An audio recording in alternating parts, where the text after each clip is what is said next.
तो प्रभु यीशु मसीह के नाम से आप सबको जय मसीह की।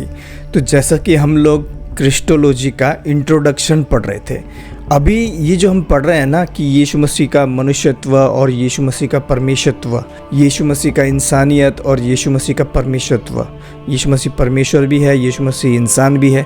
जो चीज़ हम लोग ये सीख रहे हैं ना, ये केवल इंट्रोडक्शन है, ये केवल शुरुआत है, ऊपर ऊपर से हम लोग सीख रहे हैं। लेकिन असलियत में इसमें बहुत कुछ सीखने को है। यीशु मसीह यानी क्रिस्टोलॉजी यानी क्राइस्ट के विषय में जानने के लिए बहुत कुछ है। बिब्लियोलॉजी बाइबल के विषय में जानने के लिए बहुत कुछ है। एस्केटोलॉजी आने वाले भविष्य में होने वाली चीज़ों के बारे में जानने के लिए बहुत कुछ है।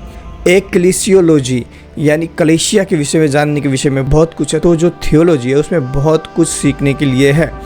तो वैसे ही हम क्रिस्टोलॉजी पढ़ रहे हैं अभी। क्रिस्टो मतलब मैंने आपको बताया, क्रिस्टोस ये ग्रीक शब्द से आया है जिसका मतलब होता है क्राइस्ट, मसीहा। लॉजी मतलब पढ़ाई, मसीहा के विषय में पढ़ाई। तो ये थियोलॉजी का टर्म है क्रिस्टोलॉजी, ऐसे बोलते हैं थियोलॉजी में, क्रिस्टोलॉजी बोलते हैं मसीहा के विषय में पढ़ाई। तो हमने पार्ट 1 में देखा यीशु मसीह का मनुष्यत्व, यीशु मसीह का परमेश्वरत्व, केवल वचन से देखा। अभी और भी बातें जानेंगे इस वीडियो में। तो चलिए शुरू करते हैं। और हाँ, आशीष भाई के लिए प्रार्थना कीजिए। आशीष भाई का तबीयत बिल्कुल ठीक नहीं है, सर्दी जुकाम बहुत दर्द कर रहा है, गला वाला। प्रार्थना में याद कीजिए। चलिए शुरू करते हैं। तो पिछली वीडियो में हमने काफ़ी बातें जानी यीशु मसीह के मनुष्यत्व और यीशु मसीह के परमेश्वरत्व को लेके। तो हमने यहाँ तक पढ़ा था पिछले बार, यहाँ तक।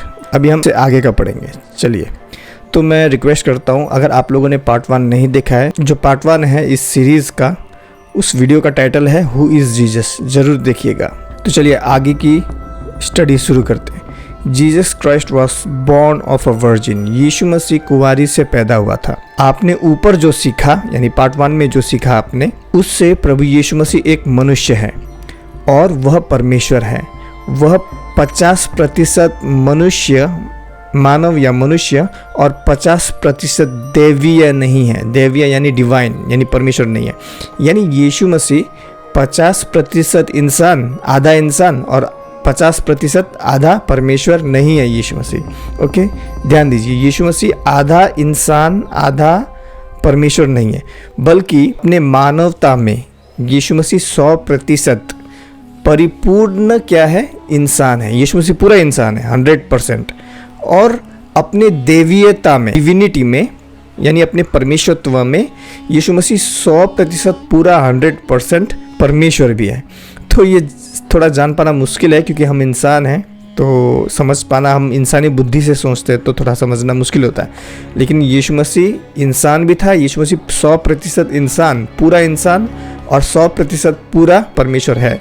हम कभी कभी इंसान होने के नाते से सोचते हैं ये कैसे हो सकता है, परमेश्वर मनुष्य, यानी पूरा इंसान पूरा मनुष्य यीशु मसीह कैसे हो सकता है।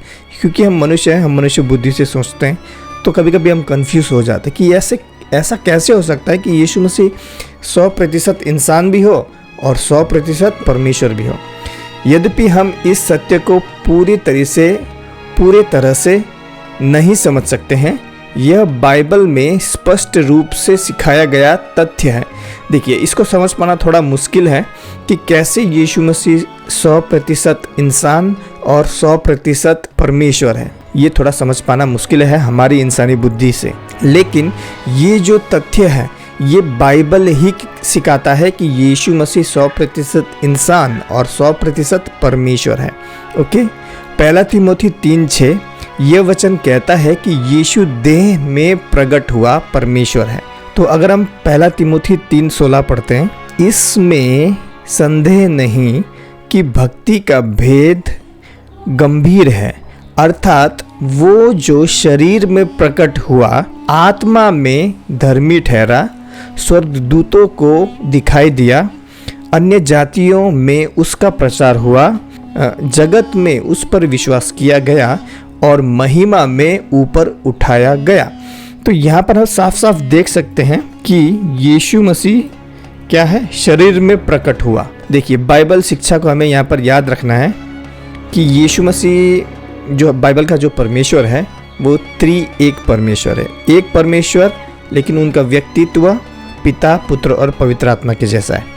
तो इसीलिए इस शिक्षा को हमें याद रखना है इस पृथ्वी में आने से पहले उसका नाम यीशु मसीह नहीं था, पुत्र परमेश्वर। पृथ्वी में जो शरीर लिया उसका नाम, उस शरीर का नाम यीशु रखा गया, है ना। लेकिन उससे पहले भी यीशु मसीह सदाकाल से है, था और सदाकाल तक रहेगा, अनंत काल का परमेश्वर है। तो इस चीज़ को थोड़ा समझ पाना मुश्किल है कि यीशु मसीह जो है वो परमेश्वर भी है, उसमें डिविनिटी भी है, दैविकता भी है, साथ ही साथ में वो एक मानव स्वभाव में भी है। जबकि ये जो सत्य है, इस सत्य को हम शायद ही पूरे तरीके से कभी समझ पाए, हम एक इंसान होने के नाते, क्योंकि हम इंसानी बुद्धि से सोचेंगे ना। हम जो भी देखते हैं, समझते हैं, इस पृथ्वी की चीज़ को देख के ही हम अपना कोई ना कोई आइडिया बना लेते हैं इस संसार को जीने का, ऐसा है, ऐसा है, ऐसा है। लेकिन थोड़ा समझ पाना मुश्किल है। लेकिन हम देख सकते हैं कि कैसे यह मसीह का कुंवारी से जन्म में चमत्कार में पूरा हुआ। तो हम देख सकते हैं कि यीशु मसीह मनुष्य की तरह तो जन्मा, वो एक इंसान से वो जन्मा, जैसे सब लोग जन्म होते हैं अपने मनुष्यत्व में। लेकिन साथ साथ में उसके जन्म में भी क्या था, मनुष्यत्व को देखा जा सकता है और परमेश्वरत्व को देखा जा सकता है। कैसे? मनुष्यत्व को हम उसके जन्म के दौरान देख सकते हैं कि वो नॉर्मल जैसे इंसान जन्म होते हैं, आप हम सब जैसे जन्म होते हैं, वो वैसे ही जन्म हुआ। लेकिन उसके परमेश्वरत्व को भी हम उसके जन्म के दौरान देख सकते हैं कि वो कुंवारी से जन्म हुआ, जो कि टोटली अननेचुरल है। कि यीशु मसीह के जन्म के दौरान भी उसके मनुष्यत्व को देखा जा सकता है, उसके ह्यूमैनिटी को देखा जा सकता है और उसके गॉडलीनेस यानी परमेश्वरत्व को देखा जा सकता है। और वो कैसे? कि मनुष्यत्व में, अपने मनुष्यत्व में यीशु मसीह कुंवारी यानी इंसान से जन्म हुआ, जैसे सब लोग होते हैं, बिल्कुल अपने मनुष्यत्व में। लेकिन अपने परमेश्वरत्व में वो कुंवारी से जन्म हुआ। कभी कोई कुंवारी, कभी कोई वर्जिन लड़की किसी बच्चे को जन्म दे सकती है क्या? नहीं ना, ये तो चमत्कार है। हम देख सकते हैं यीशु मसीह के जन्म के दौरान भी उसका मनुष्यत्व को देखा जा सकता है, क्योंकि उसने गर्भ चुना जन्म होने के लिए, जैसे सब लोग होते हैं। साथ ही साथ में उसके परमेश्वरत्व को भी देख सकते हैं। क्यों? क्योंकि वो कुंवारी से जन्म हुआ।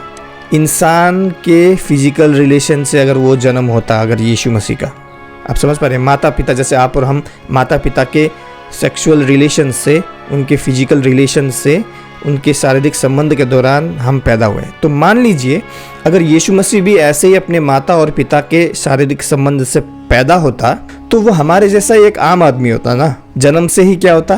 पापी होता, जिसे बचाए जाने की आवश्यकता है। तो मान लीजिए अगर यीशु मसीह भी माता पिता के शारीरिक संबंध से पैदा होता, तो वो भी एक आम आदमी होता और यीशु मसीह भी फिर पापी होता। वो आदम का जो पाप का बीज है उसके अंदर भी आता। और अगर आदम का पाप का बीज उसके अंदर आता, यानी वो अपने माता पिता के शारीरिक संबंध से अगर यीशु मसीह पैदा होता, तो यीशु मसीह खुद पापी होता। क्योंकि बाइबल कहती है इंसान जन्म से ही पापी पैदा होता है। हाँ, वो पाप का बीज उसके अंदर होता है। ईर्ष्या करना, लालच करना, ये वो वे विचार, ये सारी चीज़ें। देखिए अगर यीशु मसीह माता पिता के शारीरिक संबंध से पैदा होता तो वो खुद पापी होता। हाँ, क्योंकि बाइबल कहती है इंसान जन्म से ही पापी होता है। कौन इंसान? जो माता पिता के शारीरिक संबंध से पैदा होता है।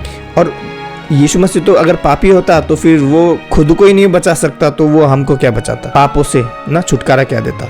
यहाँ पर हम देखते हैं कि रोमन कैथोलिक लोग सोचते हैं कि यीशु मसीह को जन्म दिया, परमेश्वर को जन्म दिया मरियम ने, तो मरियम को ऊंचा दर्जा देते हैं। लेकिन ऐसा नहीं है। यीशु मसीह जो पुत्र परमेश्वर है, उसने एक गर्भ चुना, कुंवारी का पेट चुना, गर्भ चुना। तो किसने मरियम को चुना? मरियम ने यीशु मसीह को नहीं चुना कि मैं जन्म दूंगी यीशु मसीह को, बल्कि पुत्र परमेश्वर ने यानी यीशु मसीह ने गर्भ चुना कि मैं मरियम के गर्भ से पैदा होऊंगा। तो कौन बड़ा हुआ? लेकिन हमारे रोमन कैथोलिक लोग ये सोचते हैं कि मरियम ने यीशु को जन्म दिया, तो मरियम को यीशु मसीह से ऊंचा दर्जा देते हैं, जो कि बिल्कुल गलत है। आपको सबसे पहला स्थान परमेश्वर को देना चाहिए। बाइबल में भी हम देखते हैं ना, पहला स्थान परमेश्वर को दो, अपने सब कामों में उससे पहला स्थान दो। तो वैसे ही हमें यीशु ने गर्भ चुना है, मरियम ने गर्भ नहीं चुना। बाइबल यीशु को मनुष्य का पुत्र कहती है, हम लोग देखते हैं। क्यों? इसलिए क्योंकि मरियम उसकी माँ थी और बाइबल परमेश्वर का पुत्र होना सिखाती है। अगर हम यशाया 7:14 पढ़ेंगे, चलिए पढ़ के देखते हैं। तो यशाया 7:14 वचन ध्यान दीजिए। इस कारण प्रभु आप ही तुम्हें, यानी खुद ही तुम्हें, प्रभु खुद ही तुमको एक चिन्ह देगा। सुनो कि एक कुंवारी गर्भवती होगी और पुत्र जनेगी और उसका नाम इमानुएल रखेगी। तो इमानुएल कौन है? परमेश्वर हमारे साथ। इमानुएल का मतलब होता है परमेश्वर हमारे साथ। तो यीशु मसीह परमेश्वर है और परमेश्वर हमारे साथ। स्वयं परमेश्वर ने गर्भ चुना, किसका? मरियम का। ओके, ना कि मरियम ने ये सोचा कि मैं जन्म दूंगी यीशु मसीह को। ऐसा बहुत से रोमन कैथोलिक लोग सोचते हैं कि मरियम को यीशु से ऊंचा रखते हैं, मरियम से ही प्रार्थना करते हैं, मरियम से सब कुछ करते हैं, मरियम को थोड़ा ऊंचा दर्जा देते हैं यीशु मसीह से। बल्कि उनको यीशु मसीह से ही प्रार्थना करना चाहिए, यीशु मसीह को ही महिमा चढ़ाना चाहिए। तो यहाँ पर परमेश्वर ने गर्भ चुना, परमेश्वर पुत्र परमेश्वर ने गर्भ चुना मरियम का। तो अगर हम मत्ती 1:18 देखें, जब यीशु मरियम के गर्भ में आया तब वो यूसुफ से जुड़ी हुई थी, लेकिन वे शादी में पति पत्नी के रूप में एक साथ नहीं आए थे। तो हम देख सकते हैं कि अगर हम मत्ती 1:18 पढ़ें तो वहाँ पे हमें पता चलेगा पढ़ते वक्त कि यीशु मसीह जब गर्भ में आया, यूसुफ के साथ मरियम का कोई शादी भी नहीं हुआ था, ना ही उनका फिजिकल रिलेशन था, कुछ भी ऐसा नहीं था, वो पति पत्नी के रूप में थे भी नहीं। तो यीशु शारीरिक संबंध से बिल्कुल पैदा नहीं हुआ है। The death of Lord Jesus Christ, प्रभु यीशु मसीह की मृत्यु, लूका 19:10 और मत्ती 1:21 के मुताबिक यीशु हमें बचाने आया। ओके, यीशु हमें बचाने आया। रोमियो 5:8 के अनुसार मसीह पापियों के लिए मरा। आइज़ाया 53:6 के अनुसार यीशु के क्रूस पर मरने पर उसके ऊपर क्या रखा गया था? हम सभी का अधर्म। रोमियो 5:10 के अनुसार यीशु मसीह की मृत्यु के द्वारा हमारा परमेश्वर के साथ मेल मिलाप हुआ है। तो केवल यीशु मसीह के मृत्यु के द्वारा ही हमारा परमेश्वर के साथ मेल मिलाप हुआ। क्यों?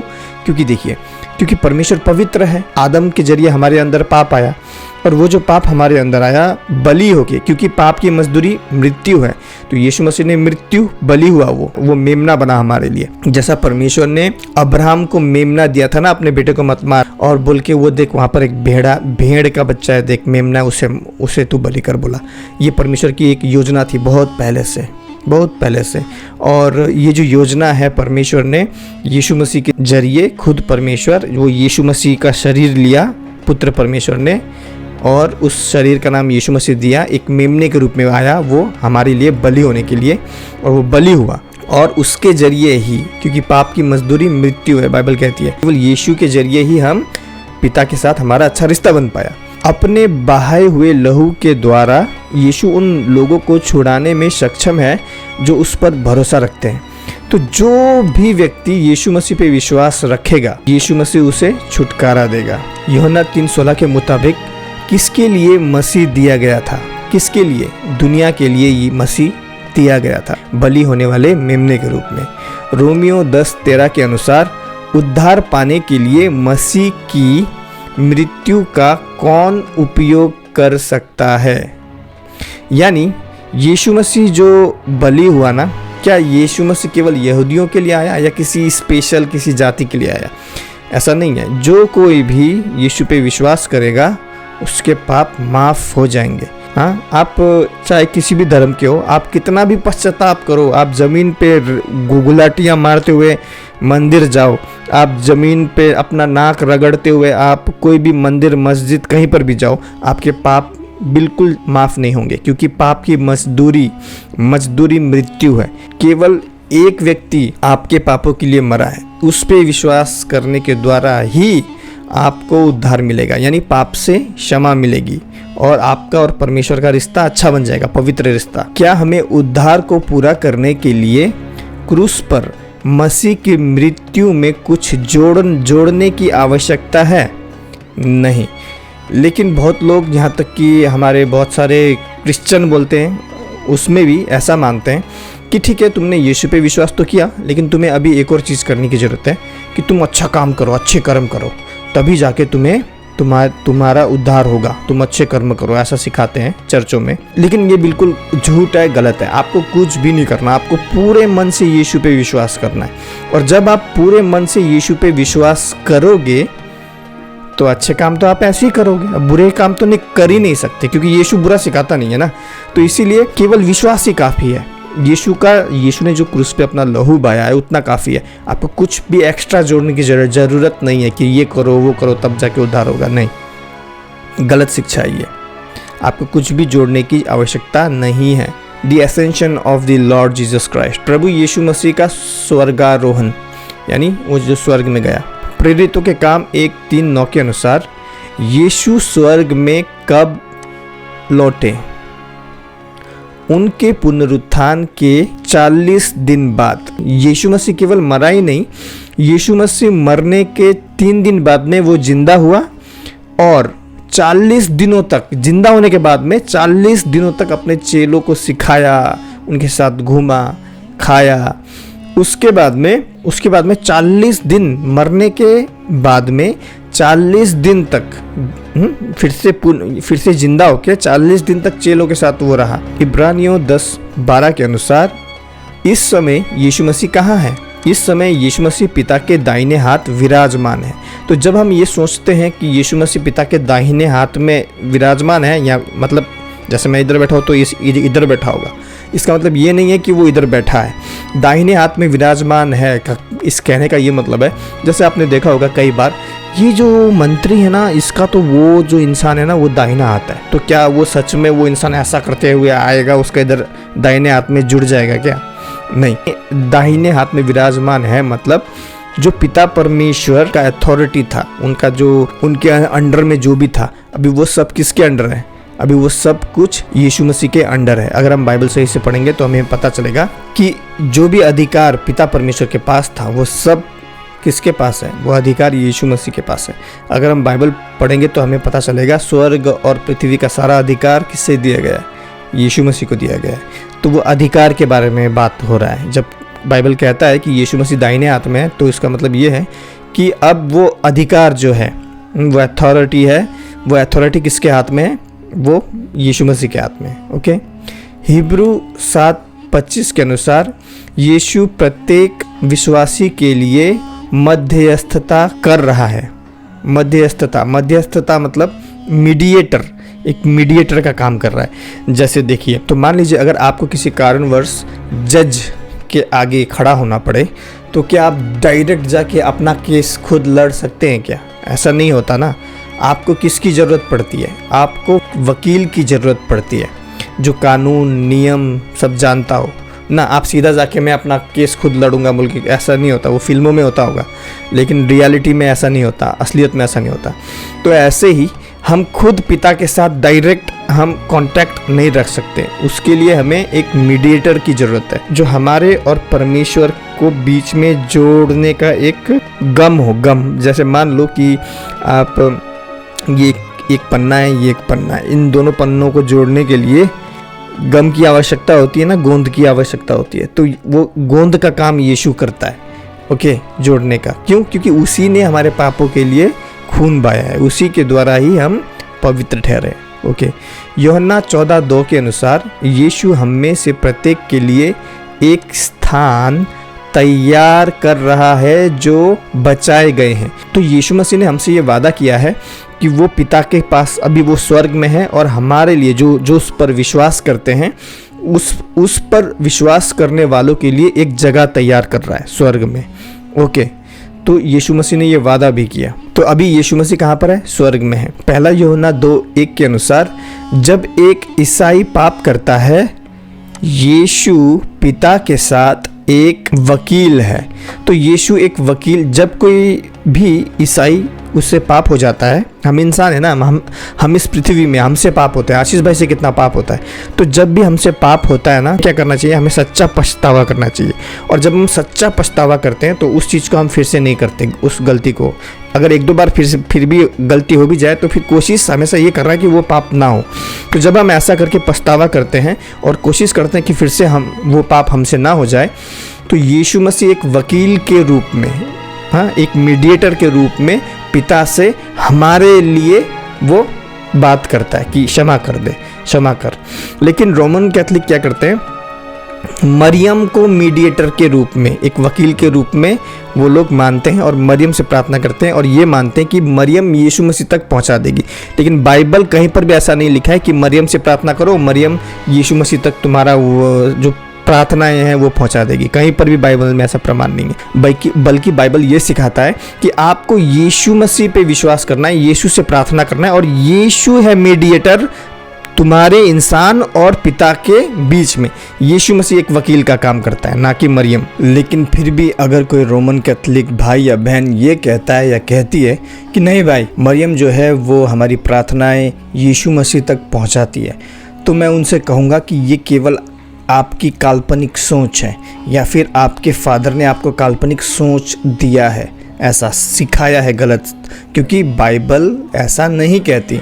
और जो बाइबल नहीं सिखाती हमें वो नहीं मानना है, हमें बाइबल को ही फॉलो करना है, क्योंकि बाइबल ही सिखाती है हमें सब कुछ। खैर, अभी हम बिल्कुल इस शिक्षा के अंतिम भाग में आ चुके हैं, the return of the Lord Jesus Christ, प्रभु यीशु मसीह का दूसरा आगमन। यीशु मसीह केवल हमारे लिए जगह तैयार करने गए ही नहीं हैं, बल्कि यीशु मसीह ने वादा किया है, पक्का वादा, कि वो आएंगे। यूहन्ना 14:3 पढ़े तो यीशु ने कहा मैं फिर आऊँगा।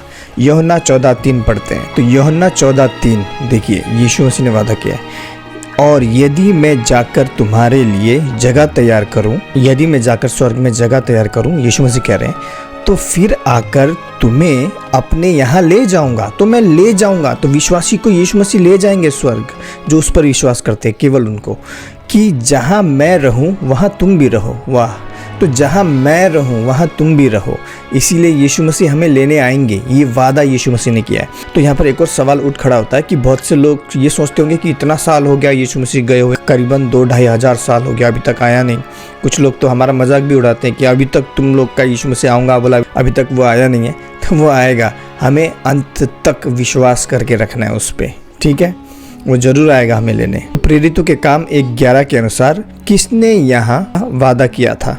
तो स्वर्ग दूतों ने ये वादा किया था। चलिए पढ़ते हैं। तो प्रेरितों के काम 1:11 वचन, और ये कहने लगे, हे गलीली पुरुषों, तुम क्यों खड़े स्वर्ग की ओर देख रहे हो? यही यीशु जो तुम्हारे पास से स्वर्ग पर उठा लिया गया है, जिस रीति से तुमने उसे स्वर्ग को जाते देखा है, उसी रीति से वह फिर आएगा। तो यहाँ पर चेलों ने यीशु मसीह को ऊपर उठते उठते उठते उठते देखा, ऐसे करके आस्ते आस्ते वो उठते उठते वो चला गया ऊपर स्वर्ग में। तो यहाँ पर स्वर्ग दूत भी वादा करते हैं, यीशु ने तो वादा किया ही कि वो आएगा, यहाँ तक कि स्वर्ग दूत भी वादा करते हैं कि यीशु फिर से आएगा। तीतस 2:13 के अनुसार धन्य आकाश कहा जाता है। तीतस 2:13 वचन देखिए, यहाँ पर उस धन्य आकाश, उस आकाश को भी धन्य कहा गया जिस दिन यीशु आएगा, और उस धन्य आकाश की अर्थात अपने महान परमेश्वर और उद्धारकर्ता यीशु मसीह की महिमा। तो यहाँ पर हम देखते हैं, बहुत लोग कहते हैं ना यीशु मसीह परमेश्वर नहीं है। ये देखो, बहुत सारे मुस्लिम लोग मेरे कमेंट्स में कमेंट करते हैं कि यीशु केवल पैगंबर है, केवल प्रॉफिट है, यीशु मसीह परमेश्वर नहीं है। तो यहाँ पर देखो भाई, यहाँ पर भी वैसे तो बहुत सारे वचन हैं, लेकिन यहाँ पर भी देख लो कि और उस धन्य आकाश की अर्थात यानी उस दिन जिस दिन यीशु आएगा, उस दिन वो आकाश भी धन्य हो जाएगा, अपने मसीह परमेश्वर, अपने महान परमेश्वर और उद्धारकर्ता। देखा, महान परमेश्वर, खुदा, परमेश्वर कौन खुदा, उद्धारकर्ता यीशु मसीह की महिमा में प्रकट होने की बाट जोते रहो। उस आकाश को भी धन्य कहा गया है जिस दिन यीशु परमेश्वर उद्धारकर्ता आएगा। ये देखो, यीशु परमेश्वर और उद्धारकर्ता यीशु मसीह की महिमा के प्रकट होने की बाट जोते रहो, और तुम क्या करो, यीशु मसीह के काम में लगे रहो। यीशु के वापस आने पर विश्वासियों, जीवित और मृत, जो मर गए, जब यीशु आएगा ना, तो जो जिंदा है और जो यीशु का इंतजार करते करते मर चुके हैं, क्या होगा उनका? अभी कितने लोग यीशु को विश्वास करते करते मर चुके, यीशु आएगा बोलते हुए, और कितने लोग उस वक्त भी जिंदा रहेंगे। अभी हम लोग जिंदा हैं, अभी क्या मालूम यीशु आने में थोड़ा और समय लगाए, अगर हम भी मर जाएं तो उस वक्त हम मृतक भी जी उठेंगे, और जो जिंदा रहेंगे उस समय में वो लोग कहाँ होंगे? वे हवा में प्रभु से मिलने के लिए बादलों में उठा लिए जाएंगे। इसे कहते हैं रैप्चर। तो पहला थिस्सलुनीकियों 4:16 और 17 वचन देखते हैं। क्योंकि प्रभु आप ही स्वर्ग से उतरेगा। कौन प्रभु? कौन लॉर्ड? यीशु मसीह। और यहाँ तक कि मुसलमान लोगों के कुरान में भी लिखा है कि यीशु मसीह आएगा इस जगत का इंसाफ करने। तो यह बाइबल भी कहता है कि यीशु मसीह और प्रभु यानी जो परमेश्वर है, प्रभु लॉर्ड, वो आप ही स्वर्ग से उतरेगा। उस समय ललकार और प्रधान दूत का शब्द सुनाई देगा और परमेश्वर की तुरही फूकी जाएगी, और जो मसीह में मरे हैं, ध्यान दीजिए, वे पहले जी उठेंगे। वो पहले जी उठेंगे जो मर चुके हैं। तब हम जो जीवित और बचे रहेंगे, तब उस वक्त जो जीवित और बचे रहेंगे, पहले तो जो मरे हैं यीशु का इंतजार करते हुए वो लोग जी उठेंगे, और जो जिंदा बचे हुए हैं उनके साथ बादलों पर उठा लिए जाएंगे। इसे रैप्चर कहा गया है। वो हम लोग स्वर्ग नहीं जाएंगे, तब खाली बादलों में उठा लिए जाएंगे कि हवा में प्रभु से मिले, और हम हवा में मिलेंगे प्रभु से। तब हम स्वर्ग नहीं जाएंगे, तब हम केवल हवा में यीशु मसीह से मिलेंगे, मिलने के लिए जाएंगे। इसे रैप्चर कहा गया है। और इस रीति से हम सदा प्रभु के साथ रहेंगे। और उसके बाद में क्या होगा? हम फिर अगर हम प्रकाशित वाक्य की पुस्तक पढ़ेंगे तो वहाँ और भी डिटेल में बताया गया है। हम पहले उठा लिए जाएंगे, और फिर यीशु मसीह के, हम केवल हवा में उठा लिए जाएंगे, फिर यीशु मसीह के साथ इस पृथ्वी में आएंगे। तब यीशु मसीह, तब वहाँ पर जो 666 होगा, 666 एंटी क्राइस्ट, उसके साथ लड़ेगा, ख्रिस्ट विरोधी के साथ। तब हम भी यीशु मसीह के सेना रहेंगे। हमें नया शरीर दिया जाएगा ना, जो कभी ना मरने वाला। हम भी यीशु मसीह के साथ लड़ेंगे, और फिर इस पृथ्वी को यीशु मसीह नया बनाए। वो खैर वो प्रकाशित वाक्य की पुस्तक है, उधर नहीं चलते हैं। लेकिन ये सारी चीज़ें यीशु मसीह वादा किया है कि वो आएगा। ये उसका वादा है। ओके, और वो अपना वादा हमेशा पूरा करता है। परमेश्वर अपना वादा हमेशा पूरा करता है। पहला कुरिन्थियों 15:51 और 52, जब यीशु मसीह अपने लोगों के लिए वापस आएगा तो यह घटनाएं कितनी जल्दी पूरी होगी, आंख के झपकने में। तो जब यीशु मसीह आएगा ना, तो ये सारी घटनाएं जो होगी, जो रैप्चर होगा, ये एकदम आंख ऐसे झपकेंगे, बस हम एकदम से यीशु मसीह के साथ जो उस वक्त जिंदा होंगे उनका रैप्चर होगा, और जो पहले ही मर चुके हैं वो फिर से जिंदा हो जाएंगे, और जो उस वक्त जिंदा रहेंगे उनका रैप्चर होगा, बस फटक से एकदम गायब। तो ये केवल इंट्रोडक्शन था यीशु मसीह का, और आगे आने वाले समय में हम और भी गहरी गहरी बातें सीखेंगे। आप सबको प्रभु यीशु मसीह के नाम से जय मसीह की। और अगर आप हमारे सेवाकाई में मदद करना चाहते हैं तो स्क्रीन में दिए गए गूगल पे नंबर से ज़रूर मदद कीजिएगा। मिलते हैं अगली वीडियो में, तब तक के लिए जय मसीह की।